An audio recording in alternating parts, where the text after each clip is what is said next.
Esta es una época muy importante para los cristianos porque recordamos el nacimiento de Jesucristo, quizás la persona más importante que haya tenido la historia de la humanidad. Y antes de pasar a la obra, mientras los niños se preparan, yo quisiera que podamos hacer algunas reflexiones. Reflexionar sobre la Navidad, ya que no solamente en Navidad disfrazamos a un gordo, ¿no?, de rojo, le ponemos barba y anda con una bolsa con regalos, o armamos el arbolito de Navidad, o ornamentamos con guirnaldas y cosas afines a la fiesta. Eso es justamente, son adornos, ¿no? Es lo ornamental. Pero lo realmente esencial y profundo en la Navidad, quisiera que podamos reflexionar en esta mañana simplemente qué es la Navidad. ¿Y por qué no empezar por la palabra Navidad? Esta palabra, que viene del latín, tiene la misma raíz que natividad o natalidad. Tiene que ver con el nacimiento. Y tiene que ver con el nacimiento de una persona, y es esto lo que recordamos como cristianos, el nacimiento de Jesucristo, de Jesús de Nazaret, la persona más importante de la historia de la humanidad. Ninguna persona ha influenciado tanto la cultura y tanto el pensamiento de las personas como Jesucristo. Realmente Él es la persona más importante de la historia de la humanidad. De hecho, la historia se divide en dos, antes y después de su venida. Realmente Él ahondó en la cultura nuestra, profundamente en la moral, y sus enseñanzas son relevantes hasta el día de hoy. De hecho, hay millones de personas alrededor del mundo que dan testimonio diciendo que Jesús es relevante en sus vidas. Y esto es una evidencia aplastante en favor de su importancia y vigencia. Jesús no solamente fue la persona más importante de la historia, sino que lo sigue siendo. Pero si nos quedamos simplemente con la persona histórica, el Jesús de Nazaret que nació en Belén, no estaríamos haciéndole justicia a la Biblia, no estaríamos haciendo justicia a quién realmente fue y es Jesús. Y es esto lo que quisiera que en esta mañana podamos reflexionar para que pueda cobrar sentido la Navidad. Saber quién es Jesús, responder a la pregunta ¿quién fue Jesús?, le va a dar sentido a la Navidad, porque si se trata de su nacimiento, queremos saber quién realmente es Él. Bien, para poder contestar quién fue Jesús o quién es Jesús realmente y darle sentido a la Navidad o encontrarle el verdadero sentido, tenemos que remontarnos a los orígenes mismos de la creación. Así que los voy a invitar a hacer un viaje al pasado remoto, cuando Dios lo creó todo, en el momento en que hizo al hombre y a la mujer. En la Torá, en el Antiguo Testamento, el primer libro, que es el Génesis, nos cuenta acerca de cómo el Creador creó todo, creó al hombre y a la mujer a su imagen y semejanza, la primera unidad mínima e indivisible que sostiene y sustenta la humanidad, el matrimonio. Dios creó un matrimonio.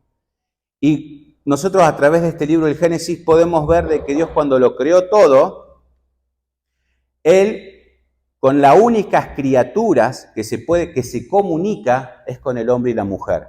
Nos hizo a su imagen y semejanza, con la capacidad de podernos comunicar con el Creador, con la capacidad de poderlo entender. Y de hecho podemos leer en el Génesis que con las únicas criaturas que Él se relacionó fue con el hombre y la mujer. En esto tenemos la imagen y la semejanza de Dios. El Creador puso a prueba la fidelidad, por eso necesitamos entender esto que ocurrió en este pasado, que ocurrió entre el Creador y sus criaturas, es decir, entre Dios y la humanidad, para poder entender el sentido de la Navidad. Allí nosotros podemos ver cómo el Creador pone a prueba a la criatura, es decir, al hombre y la mujer, porque nos hizo moralmente libres, es decir, pudiendo optar por el bien o por el mal. Esto fue lo que ocurrió en el principio, y Dios puso a prueba la fidelidad del hombre y de la mujer. ¿De qué manera? Bueno, a través de varios símbolos nos cuenta que la palabra de Dios vino al hombre y le explicaba todo a su alrededor. A través de la palabra de Dios, el hombre y la mujer podían entender todo lo que estaba a su alrededor, todos estos son árboles, de todo esto podés comer, pero solo de este no tenés que comer. Es decir, 99 cosas podés hacer, tan solo una no. La criatura vivía en una libertad absoluta, pero el hombre y la mujer debía someterse a su estatus de criatura y respetar el estatus de creador, sujetándose y sometiéndose a la palabra de Dios. Pero no termina acá. Esta es la situación que presenta el Génesis y a continuación Dios permite que ingrese el maligno en esa escena para dar una información alternativa al hombre y la mujer, que contradecía las palabras de Dios. Y aún lo hace un poquito más seductor. Le dice, lo tienta, diciéndole, no es cierto lo que dice Dios con respecto al fruto este que no puedes comer, sino que el día que comas de él, serás como Dios. Ahí hay un desafío a salirnos de nuestro estatus de criatura para ser como el Creador. Esto sería empezar a tomar las propias decisiones. Yo ya no necesito que Dios me diga lo que tengo que hacer, ni interpretar todo a mi alrededor. Yo puedo ser el Dios de mi propia vida y tomar mis propias decisiones y ser el juez de mi vida. Ante esto, se despertó el deseo y la codicia de la criatura. ¿Y qué pasó? Tomaron del fruto. Pero no solamente tomaron del fruto, piensen que es una rebelión abierta contra el juez supremo del universo. La criatura rebelándose contra el Creador. Esto es muy importante que lo podamos entender, porque fuimos creados para vivir de acuerdo a las palabras de Dios. Y lo que estamos asistiendo acá en este pasado es que las criaturas libres rechazaron vivir bajo la palabra de Dios y prefirieron la mentira, esta otra fuente de alternativa, porque les daba la posibilidad de ser como Dios. Entonces, detrás de esto que estamos hablando a través del Génesis, acá lo que encontramos es la caída de la humanidad, es decir, la debacle absoluta de nuestra sociedad. ¿Qué ocurrió? Tomaron del fruto, ellos cayeron. ¿Qué se rompió? ¿Qué se rompe cuando hay una traición? La confianza. Ya no puede haber más confianza entre el Creador y su criatura. Por lo tanto, fueron expulsados del paraíso y ya no hay comunión entre Dios, entre el Creador y su criatura, porque hay desconfianza. Pero también nos revela que ese fue el origen de la desconfianza entre el hombre y la mujer, porque todas las relaciones se rompieron. Ahora había absoluta desconfianza. Para que podamos entender hasta dónde llega esto, en el primer matrimonio que cuenta la Biblia de Adán y Eva, tenemos un asesinato entre los hermanos. Es decir, en la primera generación ya Caín mata a Abel por envidia. Cuando seguimos leyendo, vemos página tras página cómo la maldad de la humanidad se va multiplicando. De hecho, Dina, la hija de Jacob, es violada brutalmente y uno puede ir viendo y comprendiendo no solamente la criatura que desafía a Dios y a que ahora va a interpretar todo conforme a su ambición y su egoísmo, sino puede ver cómo esto no solamente lo dañó a la criatura, sino que la criatura daña a otros.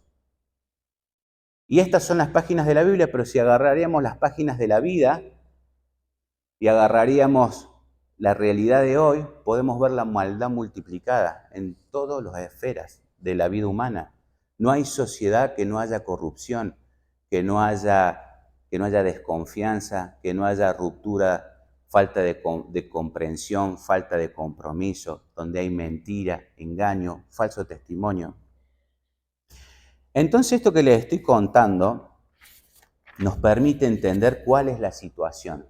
Esto nos pone en perspectiva bíblica. Cuando uno se acerca a la Biblia, muchos que nos visitan quizás por primera vez, quizás sea la primera vez que escuchan esta historia que nos cuenta la Biblia, pero es fundamental para poder entender cuál es nuestra situación como seres humanos hoy. Hemos caído, no hay comunión entre el hombre y Dios. El Creador es un ser santo y justo que no puede tolerar la rebelión y la desconfianza y la traición. Ahora solo tiene desconfianza hacia nosotros. Y hay algo que nos separa. En Romanos 5:12, les voy a leer, dice, por medio de un solo hombre el pecado entró en el mundo. Es cierto, por Adán. Él se rebeló. ¿Y qué culpa tengo yo?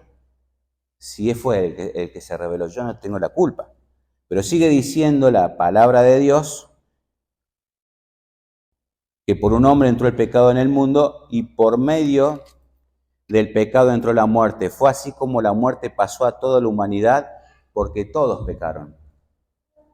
Toda la humanidad continúa haciendo lo mismo. No confía en la palabra de Dios, sino confía en su propio instinto, en su propia inteligencia, en su propia sabiduría, toma sus decisiones y es esta la situación que tenemos.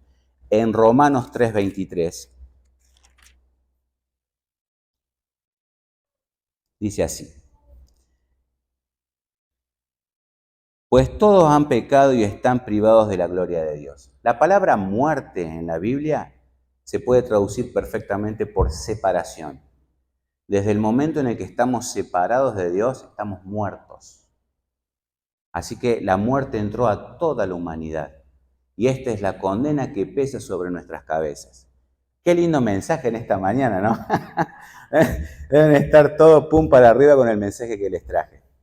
Pero si no podemos entender la situación en la que está la humanidad en relación a su creador, no vamos a poder entender el significado de la Navidad, lo cual es una noticia muy buena. Ahora, tenemos un Dios justo y santo que dijo, la paga del pecado es la muerte. Por cuanto la humanidad, todos pecaron, están todos destituidos de mi gloria.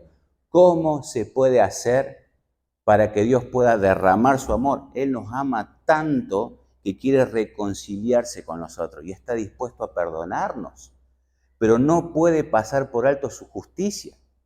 ¿Cómo hace?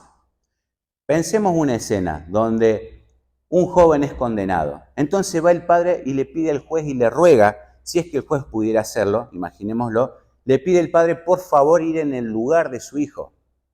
Es decir, el padre no cometió el delito, él es inocente y quiere ser el sustituto de su hijo, que sea condenado él, pero que por favor no mande a su hijo a la cárcel.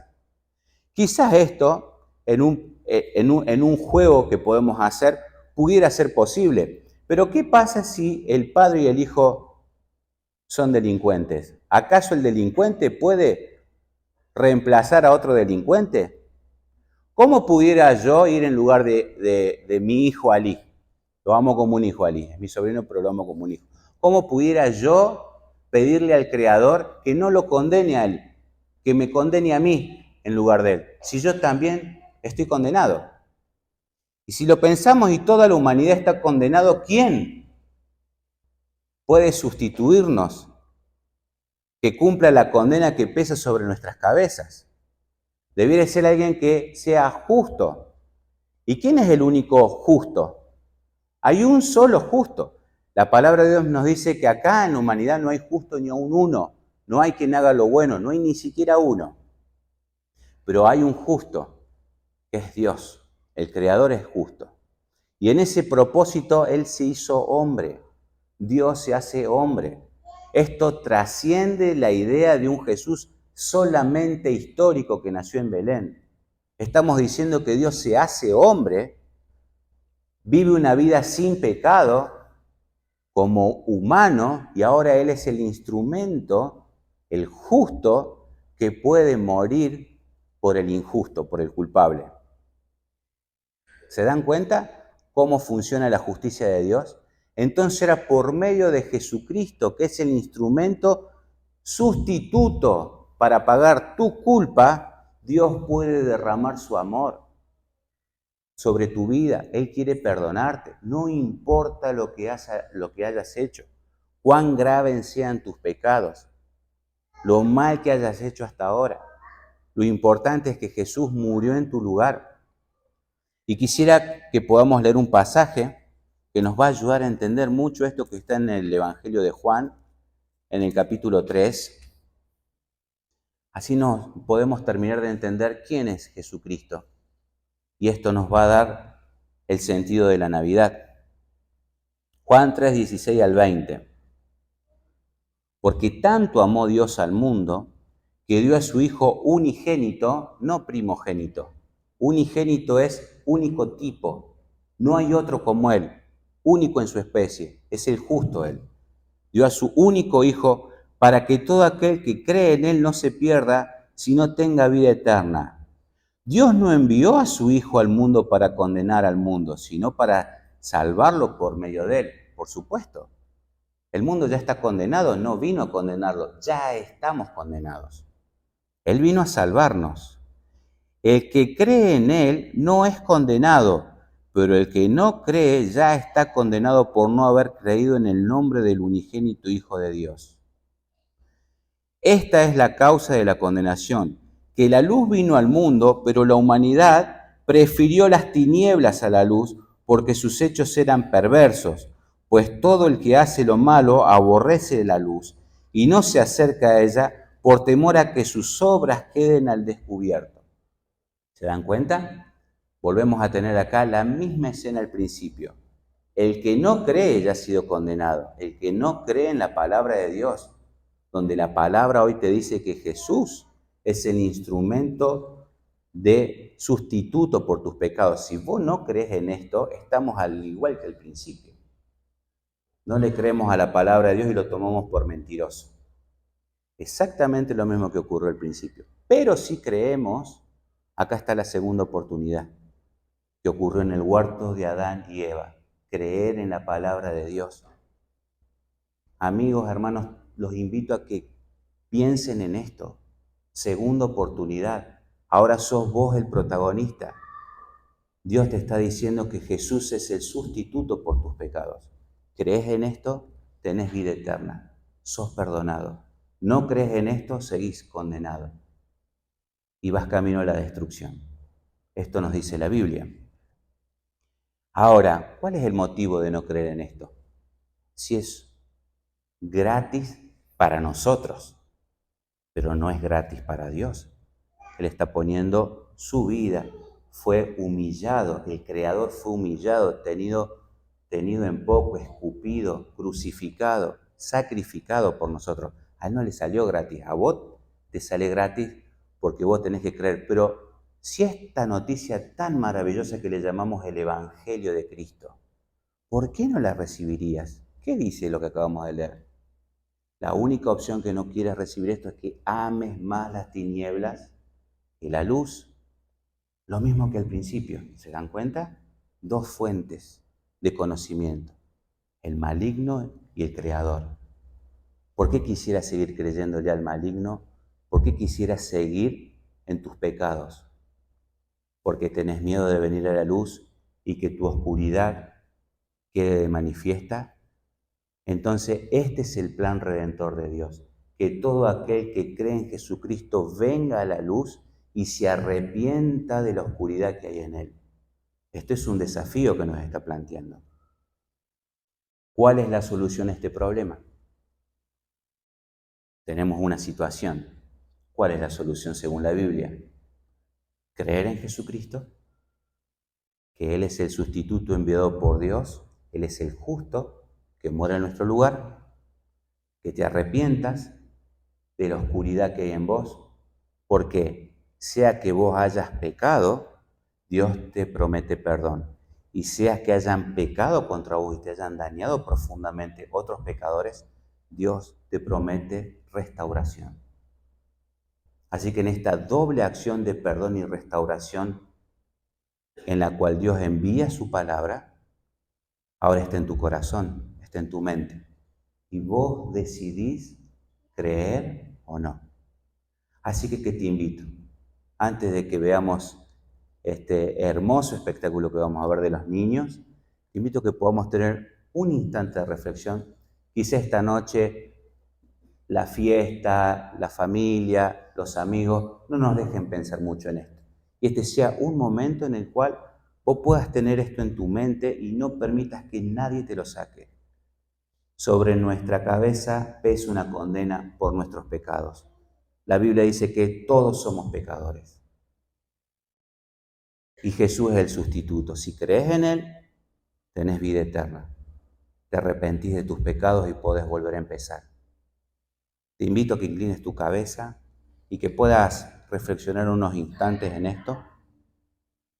Este es el verdadero sentido de la Navidad. Jesús nació como el sustituto perfecto por nuestros pecados. El que cree en Él es perdonado por el Padre, por el Creador y tiene vida eterna. Pensé en tu mente, fuiste creado para poderte comunicar con Dios. Puede ser que no lo hayas sabido hasta ahora, pero Dios te escucha, te entiende. Puedes decirle, Señor Todopoderoso, perdón.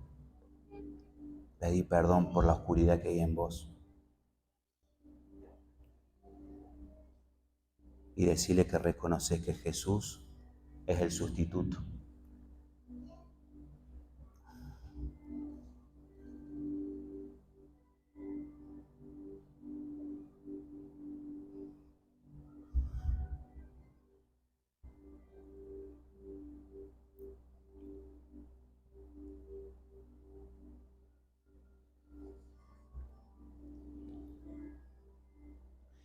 Si te han dañado y estás profundamente herido, el Señor te promete restauración.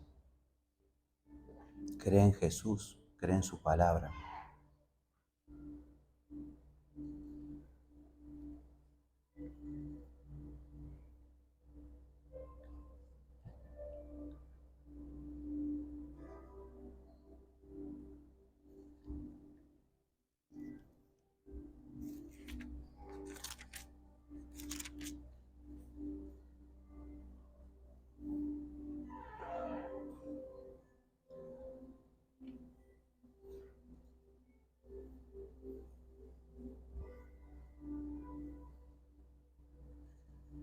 Dijo el mensajero de Dios cuando nació Jesús, le dijo al pueblo presente, les ha nacido un Salvador, Cristo el Señor.